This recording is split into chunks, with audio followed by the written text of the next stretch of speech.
तो last time बात हो रही थी कि प्रियव्रत जी के पुत्र आग्नीद वो इंटरेस्टेड नहीं थे राज्य संभालने में। लेकिन फिर ब्रह्मा जी आए, उन्होंने समझाया और फिर लग गए काम में। तो प्रियव्रत जी फिर अपने पुत्र आग्नीद को राज्यभार सौंप करके वो तपस्या के लिए चले गए फिर। और जो आग्नीद हैं वो अपने जम्बू द्वीप यानी कि भारतवर्ष की प्रजा का धर्मानुसार पालन करने लगे। तो अब फिर वही बात कि नेक्स्ट जनरेशन चाहिए संभालने के लिए विरासत को। तो फिर वो एज यूजुअल पितृलोक की कामना से यानी कि पुत्र प्राप्ति की कामना से वो पूजा की सामग्री लेकर के गए ऐसी जगह जो देवताओं की जो कन्याएं जहाँ मंदराचल घाटी में क्रीड़ा करती थी, खेलती थी, एंजॉय करती थी। तो पूजा की सामग्री लेकर के वहां गए वो मंदराचल की घाटी में और तपस्या में फिर संलग्न हो गए और प्रजापति ब्रह्मा जी की आराधना करने लगे। तो ब्रह्मा जी ऑब्वियसली इमीडिएटली जान गए कि ये क्या चाहता है। तो उन्होंने अपनी जो एक अप्सरा थी उनके दरबार में, तो पुरुचित्ती को जो गायिका थी उनके यहाँ, उस अप्सरा को उन्होंने वहां भेज दिया जहाँ पर आग्नेय जी तपस्या कर रहे थे। तो आग्नेय जी के आश्रम के पास बहुत ही अच्छा एक गार्डन था, उपवन था। तो आकर के वो अप्सरा उसी में विचरने लगी। इस समय ये अपनी तपस्या में लगे हुए थे, ध्यान कर रहे थे। और उपवन बहुत ही सुंदर था, उसमें बहुत ही अलग अलग टाइप के प्लांट्स और ट्रीज लगे हुए थे। और वो जो तरुवर थे, पेड़ थे वहाँ, उनकी शाखाओं पर बहुत सी बेल फैली हुई थी, स्वर्ण लताएं फैली हुई थी। और उन पर बैठे हुए मयूर आदि जो पक्षी हैं वो वहाँ बैठ करके वो भी कूज रहे थे सुमधुर वाणी में। वो सब पशु पक्षी वहाँ पर बोल रहे थे। तो उनकी जो स्वर को सुन करके जो जल कुक्कुट हैं, जलमुर्ग, कारंडव, कलहंस और जल पक्षी भांति भांति से वो लोग भी सुर में सुर मिला करके वो लोग भी कूजने लगे। तो वो जो कमल वन था, वो जो सरोवर था, वो गूंजने लगा उस गार्डन के अंदर जो था सरोवर। और पुरचित्ती जी तो पर्टिकुलर पर्पज के लिए भेजी गई थी वहां। तो वो भी अपना विलासपूर्ण सुललित गतिविधि से अपने पैरों से नाचते कूदते उछलते हुए इधर उधर घूमने लगी उपवन में। तो वो उनके नुपुरों की झनकार सुन करके, उसकी मनोहर ध्वनि सुन करके आग्नेय जी वैसे तो समाधि में थे, लेकिन पता लग गया उनको। तो उन्होंने आंख खोल करके धीरे धीरे उसको देखा। तो वो अप्सरा दिखाई पड़ी ऑब्वियसली सामने उनको। तो वो जैसे भौरा होता है, एक एक फूल के पास जा जा करके सूंघता है, वैसे ही वो जो पूर्वचित्ती अप्सरा थी वो भी, वो देवता और मनुष्य सभी के मन जिसको देख करके आह्लादित हो जाए, ऐसी क्रीड़ा करते हुए, ऐसी विलासपूर्ण गति से, क्रीड़ा चापल्य से और लज्जा और विनय युक्त चितवन से और सुमधुर वाणी और मनोहर अंग जो शरीर के थे, वो सभी उनके बहुत ऑब्वियसली मनोहर थे। तो ये सब चीजें मिला जुला करके उनका इफेक्ट ये था कि हृदय में कामदेव प्रवेश कर जाएं। यानी कि कामना जागृत हो जाए, वैसा स्थिति वहां बनी।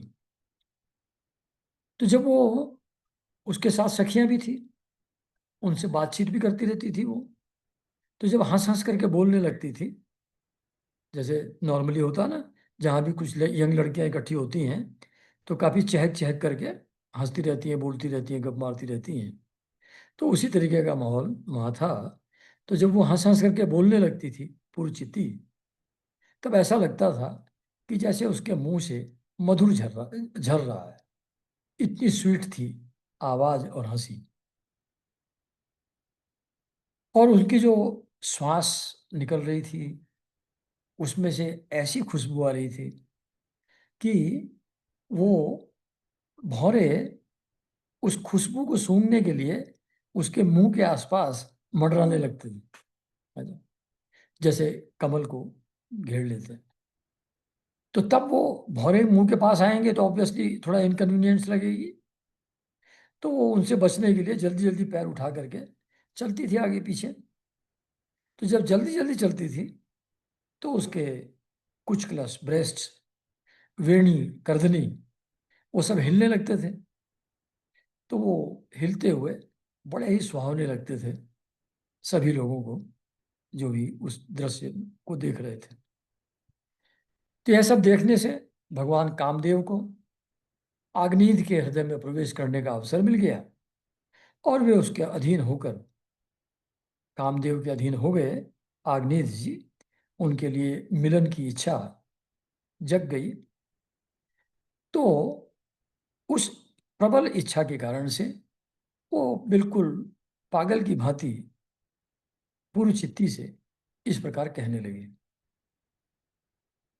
तो कहते हैं कि हे मुनिवर्य, तुम कौन हो? इस पर्वत पर तुम क्या करना चाहती हो? तुम परम पुरुष श्री नारायण की कोई माया तो नहीं हो? इतनी सुंदर है, माया ही हो सकती है भगवान की। फिर उनकी भुवों की तरफ संकेत करके कहते हैं, अरे सखे, तुमने ये बिना डोरी के दो धुनि धनुष क्यों धारण किए हुए हैं? और इस संसार अरण्य में मुझ जैसे मतवाले मृग का शिकार करना चाहती हो क्या? फिर कटाक्षों को लक्ष्य करके बोलने लगे, तुम्हारे ये दो बाण तो बड़े ही सुंदर और पैने हैं। इस कमल दल के पंख, इनके कमल दल के पंख हैं, देखने में शांत हैं लेकिन हैं पंखहीन। यहाँ वन में विचरते हुए ये जो बाण हैं, ये किसके ऊपर, नयनों के बाण किस पे चलाना चाह रही हो, जरा बताओ। तो यहाँ तुम्हारा सामना करने वाला कोई दिखाई देता नहीं है। जिस पे बाण छोड़ दोगी वो तो गया। तो यहाँ तुम्हारा सामना करने वाला कोई दिखाई नहीं देता। तो तुम्हारा यह पराक्रम हम जैसे जड़ बुद्धियों के लिए कल्याणकारी हो, मतलब be happy with us, with me. फिर भौरों की तरफ, जो भौरे गुंजार रहे थे उसके मुंह के आसपास, उनको देखकर कहने लगे कि भगवान, ये तुम्हारे चारों ओर ही जो शिष्यगण अध्ययन कर रहे हैं, वे तो निरंतर रहस्य युक्त सामगान करते हुए मानो भगवान की स्तुति कर रहे हैं। और ऋषिगण जैसे वेद की शाखाओं का अनुसरण करते हैं, उसी प्रकार ये तुम्हारी चोटी से झड़े हुए पुष्पों का सेवन कर रहे हैं। हाँ? फिर पैर में पाजेब थी, नुपुर थे, घुंघरू थे। उनकी ओर संकेत करके कहते हैं कि ब्राह्मण, तुम्हारे चरण रूप पिंजड़ों में जो तीतर बंद हैं, उनका शब्द तो सुनाई देता है, परंतु रूप देखने में नहीं आता। फिर करधनी सहित पीली साड़ी जो पहने हुई थी, और उस पर करधनी थी गोल्डन, उसको देख करके उसकी तरफ देखते हुए कहने लगे, तुम्हारे नितंबों पर यह कदम्ब कुसुम की सी आभा कहाँ से आ गई है? इनके ऊपर तो अंगारों का मंडप सा भी दिखाई दे रहा है। किंतु तुम मुनि हो, तुम्हारे वल्कल वस्त्र कहाँ हैं? वो छाल के वस्त्र जो पहनते थे लोग, वो कहाँ है? फिर कुमकुम मंडित जो कुछ थे उनके ब्रश थी, उनको देख करके कहने लगे, द्विजवर, तुम्हारे इन दोनों सुंदर सींगों में क्या भरा हुआ है? अवश्य ही इसमें बहुत कुछ बड़े अमूल्य रत्न भरे होंगे।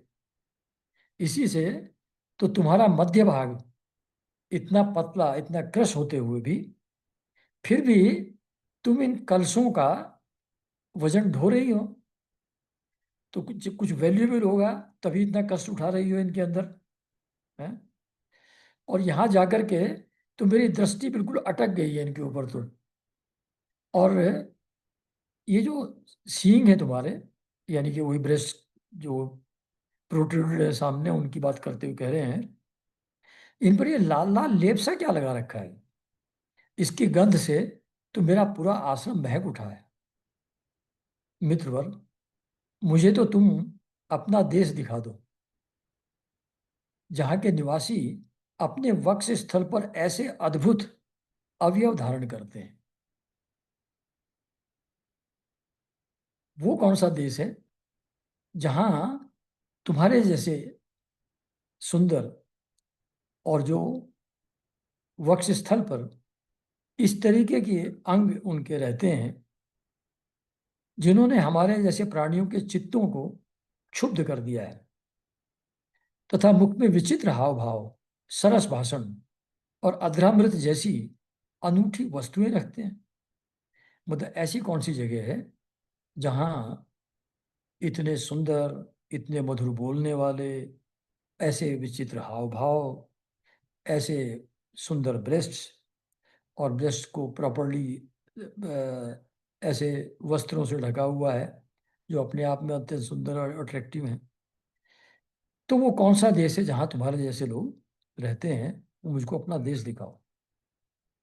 और प्रियवर, तुम्हारा भोजन क्या है जिसके खाने से तुम्हारे मुख से हवन सामग्री की जैसी सुगंध फैल रही है?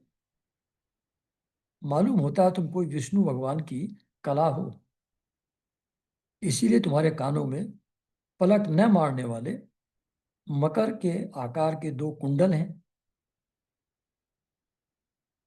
मतलब क्योंकि विष्णु भगवान मकराकृति कुंडल पहनते हैं ना, मकर की आकृति के।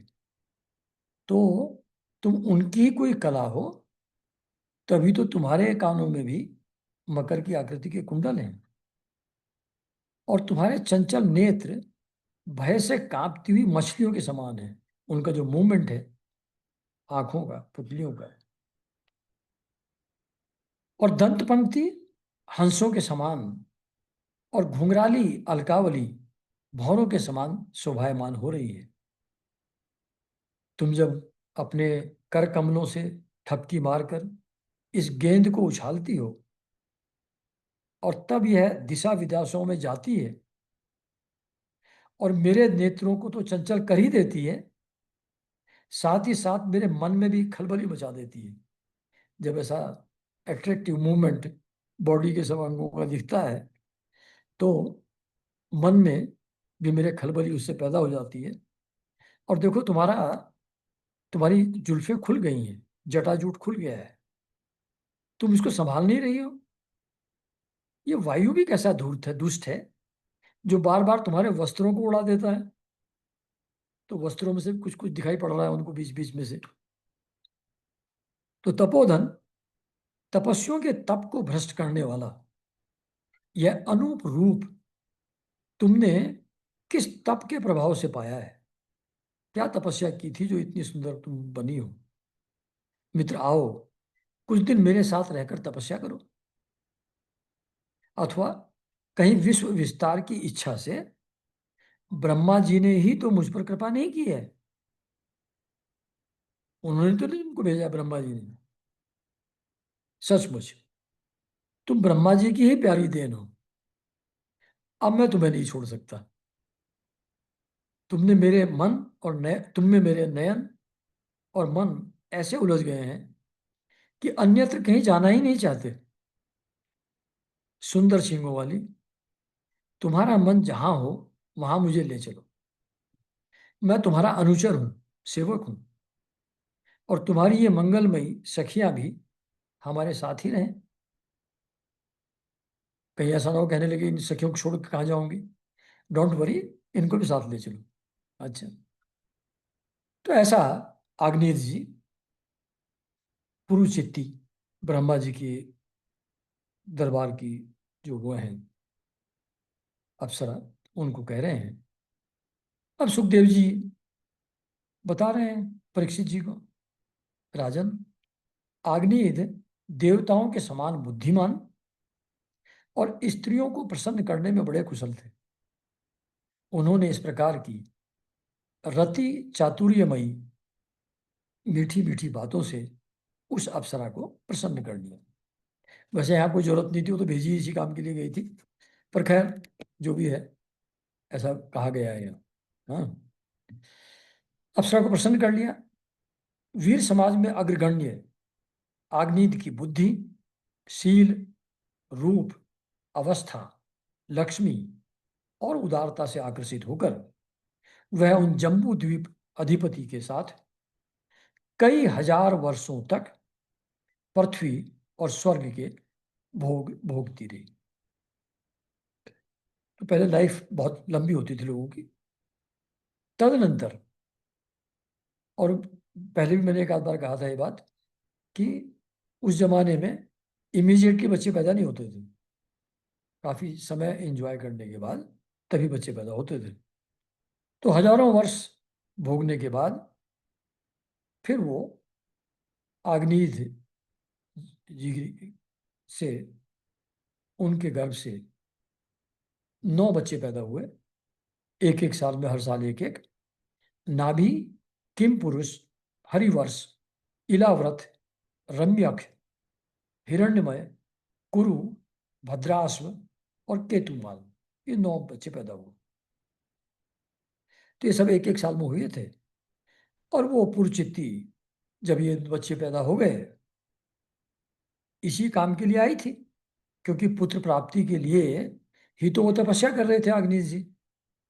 पुत्र मिल गए उनको, तो उन्होंने कहा ओके नाउ बाय। तो फिर वो राजभवन को छोड़ करके उनके ब्रह्मा जी की सेवा में वापस उपस्थित हो गई, पुरचित्ती जी वापस चली गई। ये आग्नेय जी के पुत्र जो थे, ये माता के अनुग्रह से स्वभाव से ही सुडौल और सबल शरीर वाले थे। आग्नेय ने जम्बू द्वीप के 9 विभाग कर दिए और 9 विभागों के वही नाम रख दिए जो उनके पुत्रों के नाम थे।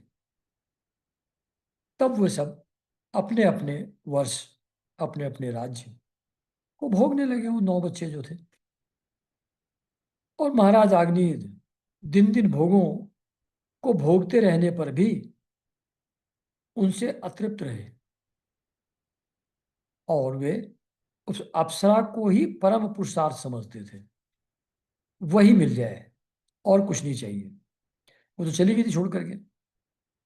तो फिर इसलिए उन्होंने फिर और वैदिक कर्मों का, यानी कि यज्ञ हवन का, पूजा प्रार्थना का, और बहुत मेहनत की उन्होंने, और वही लोक प्राप्त किया जहां पर पितृगण तरह तरह के भोगों में मस्त रहते हैं। तो एक जो एक कई जगह भागवत में लिखा, अलग अलग जगह, कि भोग में अगर आदमी लगा रहे तो कभी तृप्त नहीं होते, वो तृप्ति नहीं होती कभी। तो इनका हजारों वर्ष रहने के बाद तब भी तृप्ति नहीं हुई, और फिर वैदिक धर्म अनुष्ठान से उन्होंने उसी लोक को प्राप्त किया जहां भोग उपलब्ध हो पितृगणों के द्वारा। फिर पिता के परलोक सिधार जाने के बाद नाभि आदि 9 भाइयों ने मेरु की, मेरु एक कोई थी लेडी, तो उसके 9 बेटियां थी। मेरु देवी, प्रतिरूपा, उग्रदृष्टि, उग्र दृष्टि, लता, रम्या, श्यामा, नारी, भद्रा और देववीति, इन 9 कन्याओं से इन 9 राजकुमारों ने विवाह कर लिया। तो फिर सुखदेव जी कहते हैं कि आग्नेय के पुत्र नाभि उनकी कोई संतान नहीं हुई।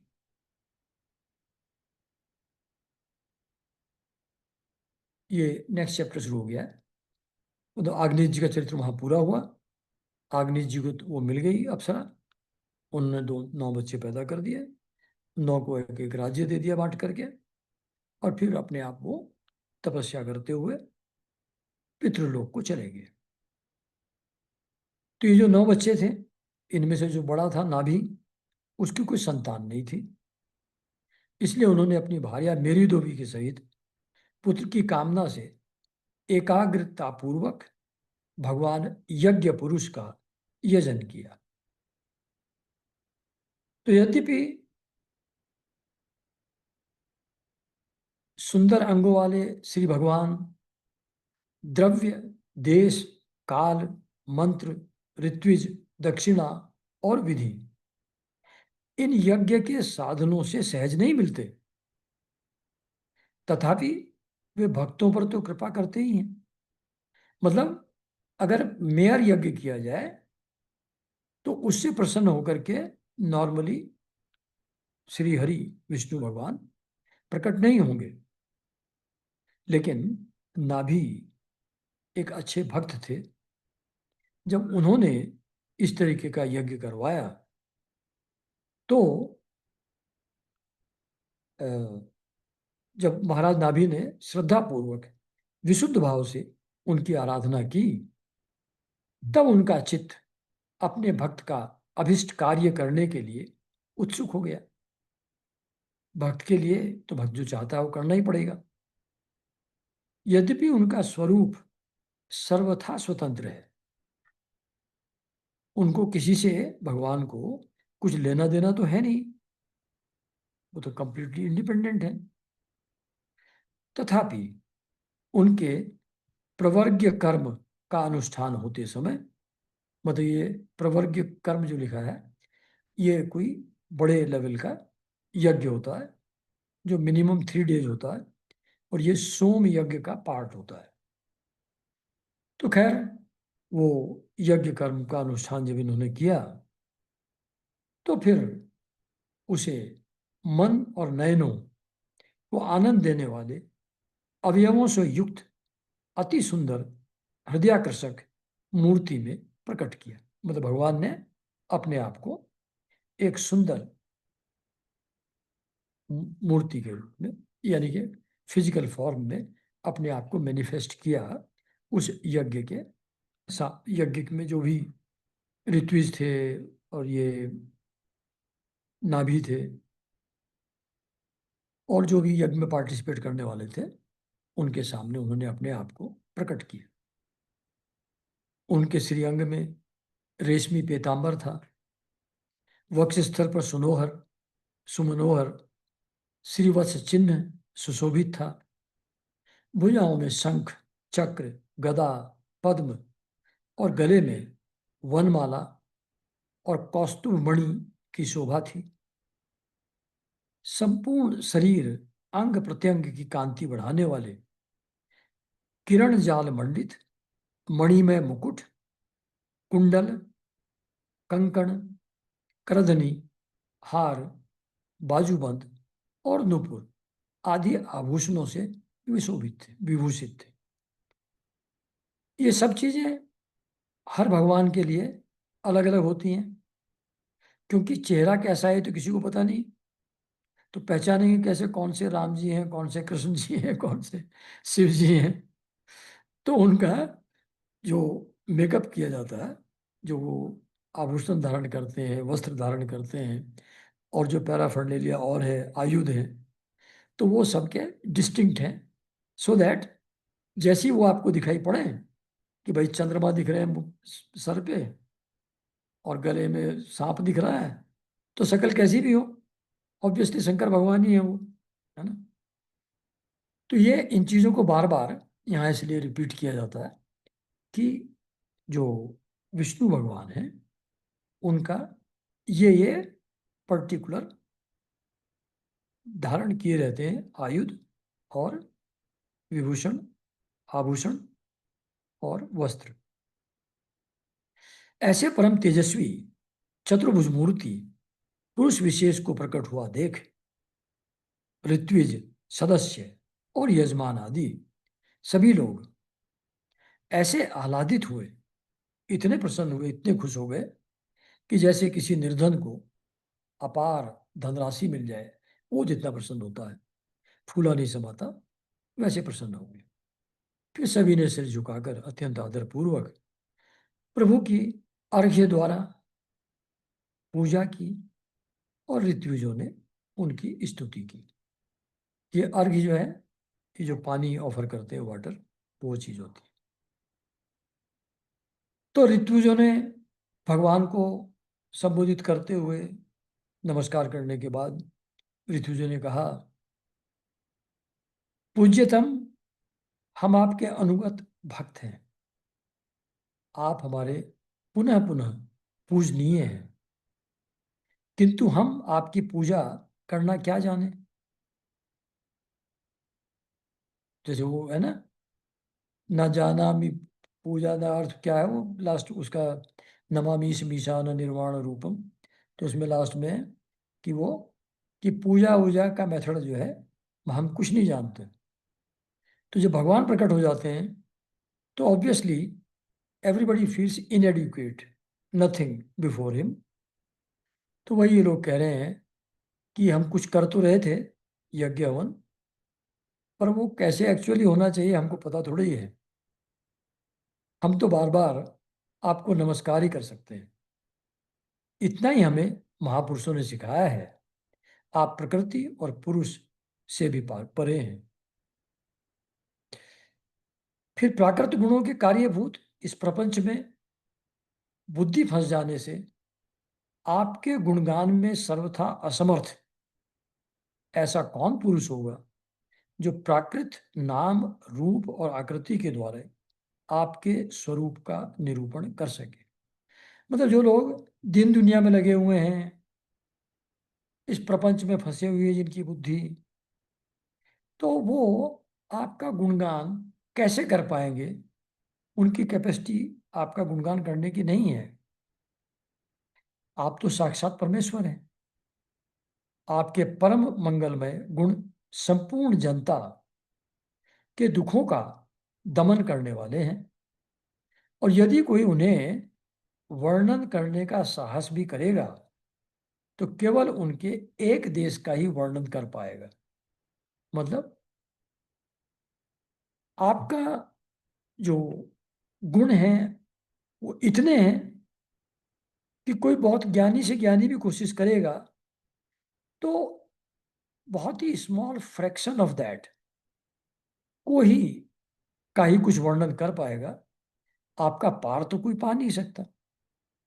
किंतु प्रभु, यदि आपके भक्त प्रेम गदगद वाणी से स्तुति करते समय सामान्य जल, विशुद्ध पल्लव, तुलसी और दूब के अंकुर आदि सामग्री से ही आपकी पूजा करते हैं तो आप संतुष्ट हो जाते हैं। तो मतलब अगर इमोशनली ओवरवेल्म्ड है भक्त और वो सामान्य पानी और दूब की अंकुर ही चढ़ा देता है आपको, तो आप उससे संतुष्ट हो जाते हैं, प्रसन्न हो जाते हैं। हमें तो अनुराग के सिवा इस द्रव्य काल आदि अनेक अंगों वाले यज्ञ से भी आपका कोई प्रयोजन दिखलाई नहीं देता। मतलब जो भी सामग्री यज्ञ में समर्पित की जाती है, जो भोग लगाया जाता है, उनकी आपको थोड़ी आवश्यकता है।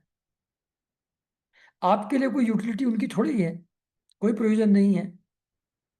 पर फिर भी जब हम ऐसा करते हैं तो आप प्रसन्न हो जाते हैं, आ जाते हैं। तो ये सिर्फ आपका हमारे प्रति प्रेम है, अनुराग है, जिसके कारण से आप प्रकट हो जाते हैं और हुए हैं। क्योंकि इस द्रव्य और काल चीजों से तो आपका कोई संबंध ही नहीं है, आपको इनकी तो आवश्यकता ही नहीं है। क्योंकि आपके स्वतः ही क्षण क्षण में संपूर्ण पुरुषार्थों का फलस्वरूप परमानंद स्वभावतः ही निरंतर प्रादुर्भूत होता रहता है। मतलब हमारे जैसे ह्यूमन बीइंग्स जो भी एफर्ट करें उससे जो थोड़ा बहुत सुख, थोड़ा बहुत आनंद हम लोगों को प्राप्त हो सकता है, उसकी कोई गणना ही नहीं है। उससे बहुत ज्यादा, बिना किसी कर्म के, स्वभावतः ही वैसा परम आनंद तो आपके अंदर से फूट फूट करके बहता रहता है, निकलता रहता है। इस सेंटेंस दोबारा सुनिए।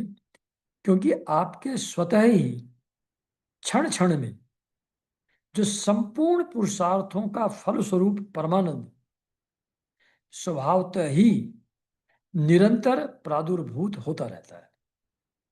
तो आपके हर अंग प्रत्यंग से, हर मुख मुद्रा से, हर मूवमेंट से, हर चीज से आनंद बहता रहता है, फैलता रहता है। और दूसरे लोगों के लिए तो पुरुषार्थों का एक परम रूप है वो, छोटा सा सुख मिल जाना, थोड़ा सा आनंद मिल जाना। इसलिए आपको कोई जरूरत नहीं है इन चीजों की।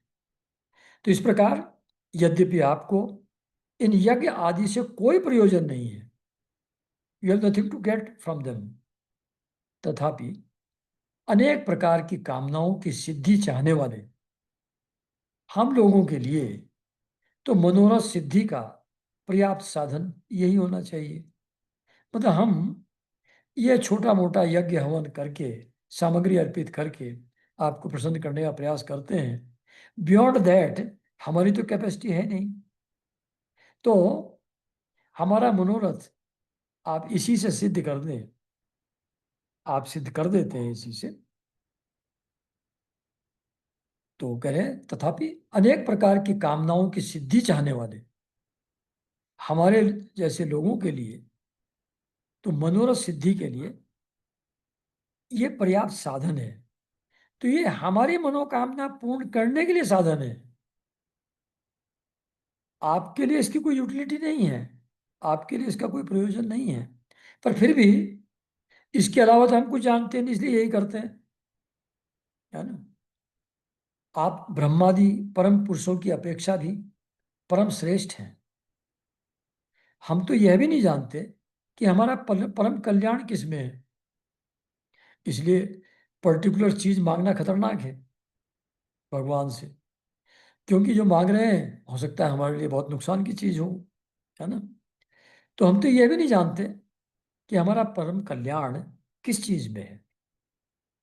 और न ही हमसे यथोचित पूजा ही बनी है, ये पूजा भी शायद सेटिस्फैक्ट्री नहीं है जो हम कर रहे हैं। तथापि जिस प्रकार तत्वज्ञ पुरुष बिना बुलाए ही करुणावश अज्ञानी पुरुषों के पास चले जाते हैं, उसी प्रकार आप भी हमें मोक्ष संज्ञक अपना परम पद हमारी अभिष्ट वस्तुएं प्रदान करने के लिए अन्य साधारण यज्ञ दर्शकों के सामने यहां प्रकट हुए हैं। तो क्या कह रहे हैं ये कि हमने छोटा मोटा एफर्ट किया है पूजा प्रार्थना करने का इस यज्ञ के द्वारा, इससे प्रॉपरली पूजा हुई कि नहीं ये भी हम कॉन्फिडेंट नहीं है। और जिस तरीके से जो ज्ञानी लोग होते हैं वो करुणावश, जिसको लगता है इस बेचारे को कुछ ठीक से समझ में नहीं आ रहा है, उसके पास, अज्ञानी के पास करुणावश उसको कुछ समझाने के लिए चले जाते हैं।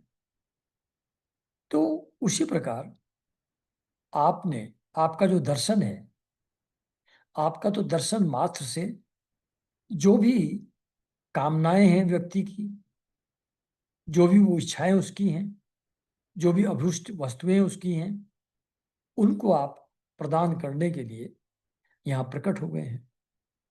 पूज्यतम, हमें सबसे बड़ा वर तो आपने यही दे दिया है कि ब्रह्मादि समस्त वरदायकों में श्रेष्ठ होकर भी आप राजऋषि नाभि की इस यज्ञशाला में साक्षात हमारे नेत्रों के सामने प्रकट हो गए।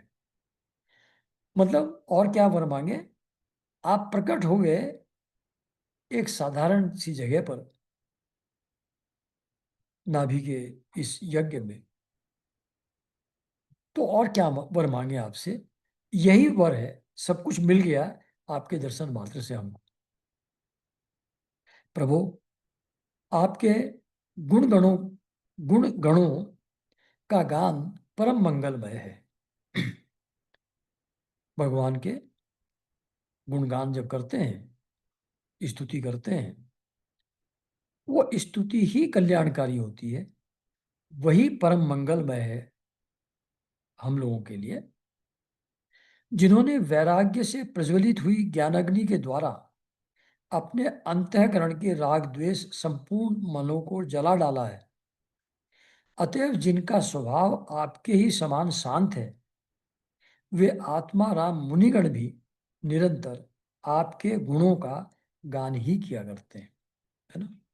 मतलब हमारी तो औकात क्या है, जो ऐसे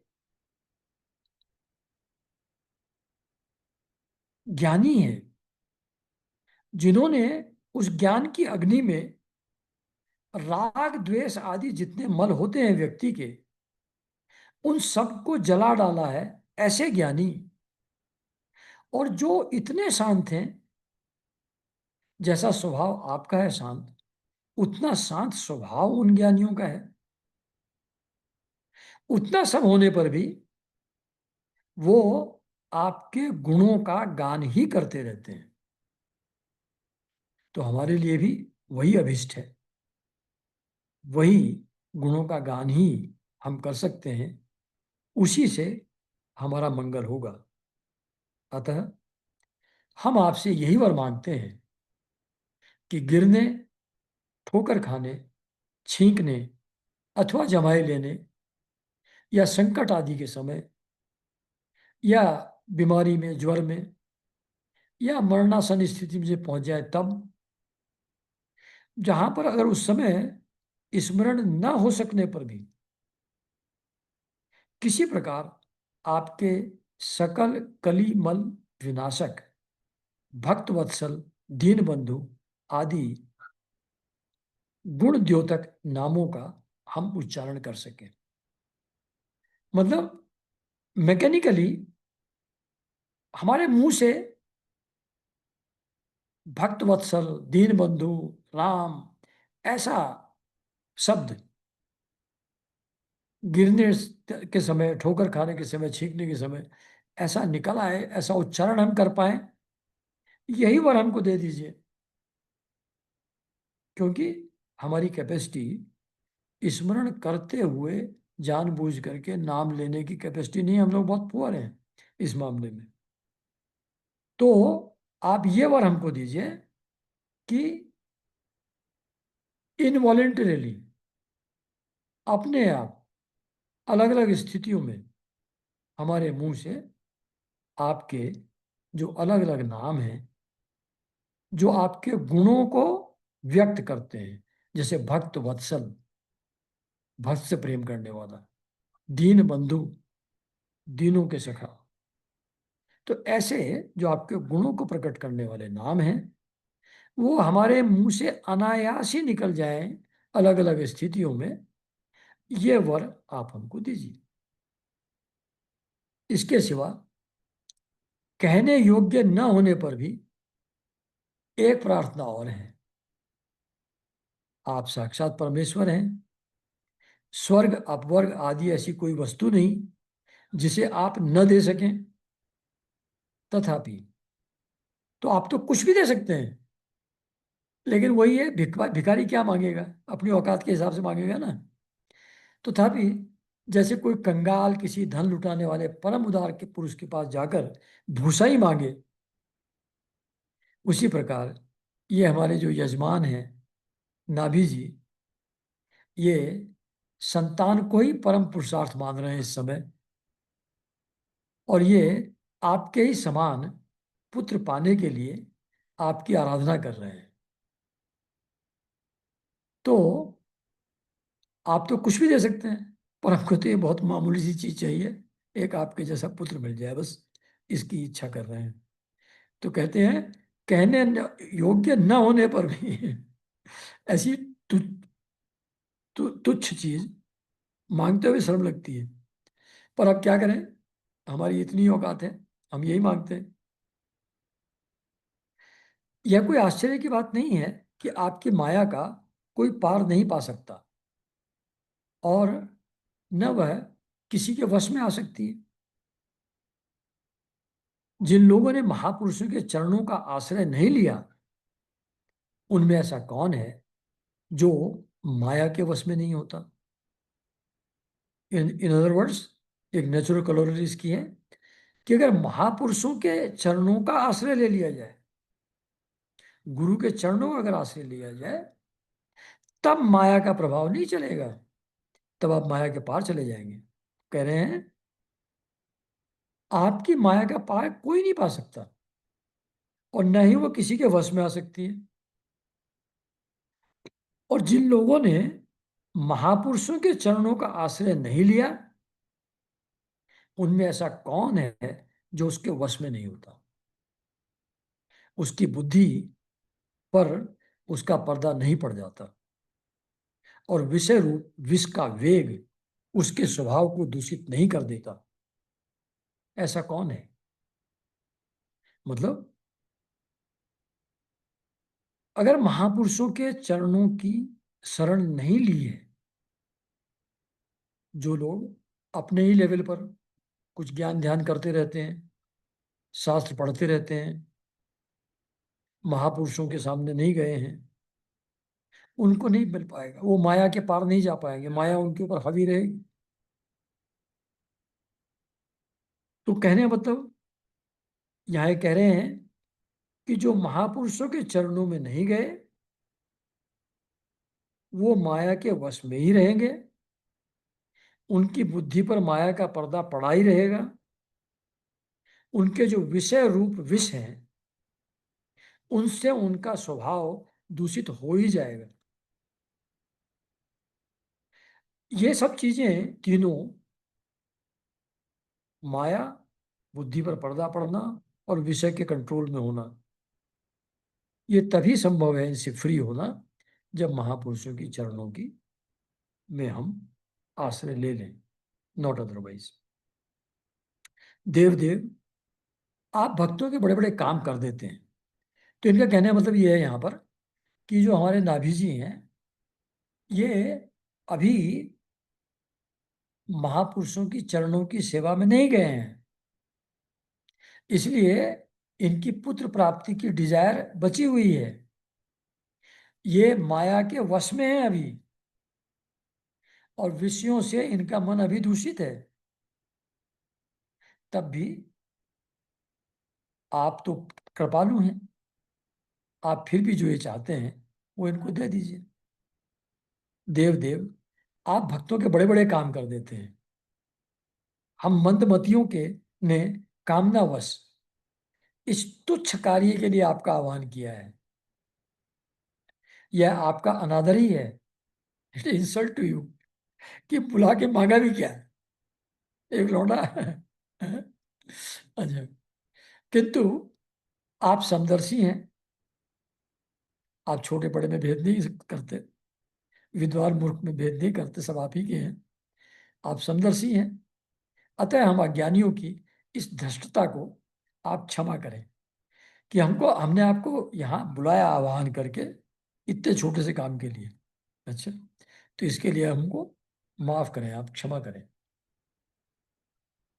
तो सुखदेव जी कहते हैं कि हे राजन, परीक्षित जी को कह रहे हैं, वर्षाधिपति नाभि के पूज्य ऋत्विजों ने प्रभु के चरणों की वंदना करके जब पूर्वोक्त स्तोत्र से स्तुति की, तब देवश्रेष्ठ श्री हरि ने करुणावश इस प्रकार कहा।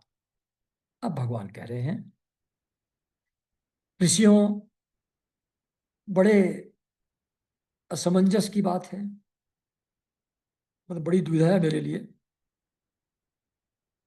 आप सत्यवादी महात्मा हैं, आपने कहा कि हमारे जो यजमान हैं वो आपके समान पुत्र चाहते हैं, तो आपने मुझको बड़े असमंजस में डाल दिया है, बड़ी दुविधा में डाल दिया है। आप सत्यवादी महात्मा लोग हैं, आप लोग जो ऋत्विज हैं, और आपने मुझसे बड़ा दुर्लभ वर मांग लिया है कि राजऋषि नाभि के मेरे जैसा पुत्र हो, मेरे समान पुत्र हो। मुनियो, मेरे समान तो मैं ही हूं, कोई और तो मेरे समान है नहीं, क्योंकि मैं अद्वितीय हूं।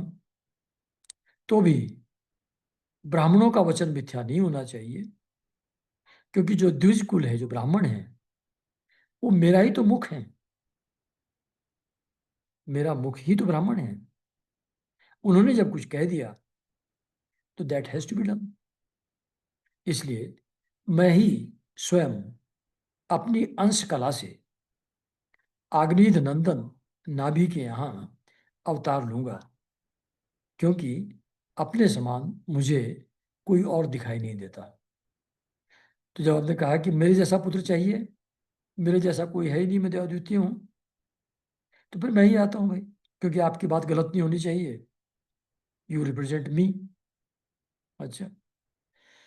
तो फिर सुखदेव जी कहते हैं, महारानी मेरू देवी के सुनते हुए उसके पति इस प्रकार कहकर, उसके पति से इस प्रकार कहकर भगवान वहीं अंतर्धान हो गए।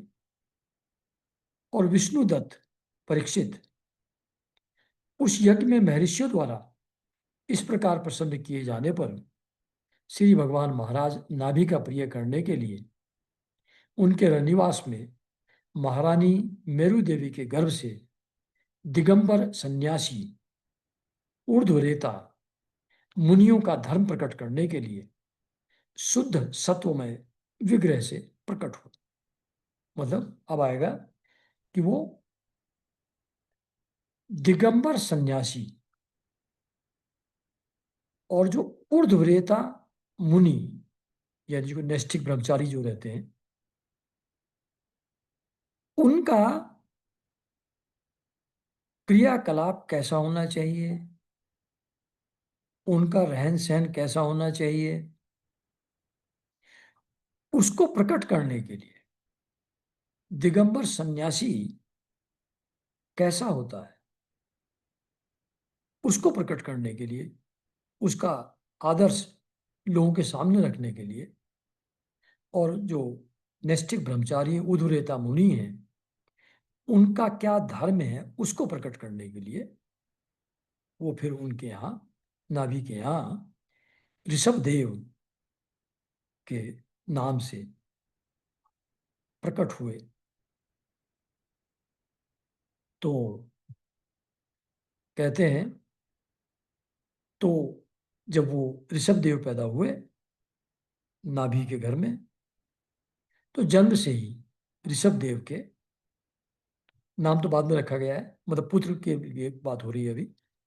तो उनके जो पुत्र पैदा हुआ नाभि के यहाँ, तो जो विष्णु के वज्र, अंकुश, जो आदि चिन्ह होते हैं विष्णु के, और समता, शांति, वैराग्य, ऐश्वर्य आदि महाविभूतियां, वो सब की सब उनके अंदर, उस पुत्र के अंदर प्रकट हो गई। तो यह देख करके सभी जो मंत्रीगण थे, उनको लगा, प्रजा भी, ब्राह्मण भी, प्रकृति वर्ग, देवता, सभी की अभिलाषा ये होने लगी कि यही जो नाभि के पुत्र हैं, यही इस पृथ्वी का शासन करें, है ना। तो यहाँ पर ये पुराना जो चैप्टर है ये समाप्त हो गया। तो अब मेरे ख्याल से नया तो क्या शुरू करें इस समय, तो यहीं पर आज इसको समाप्त करते हैं। और फिर अगले संडे ऋषभ देव का जो चरित्र है वो नेक्स्ट सेशन में कवर करेंगे। ठीक। तो सर, नमस्कार।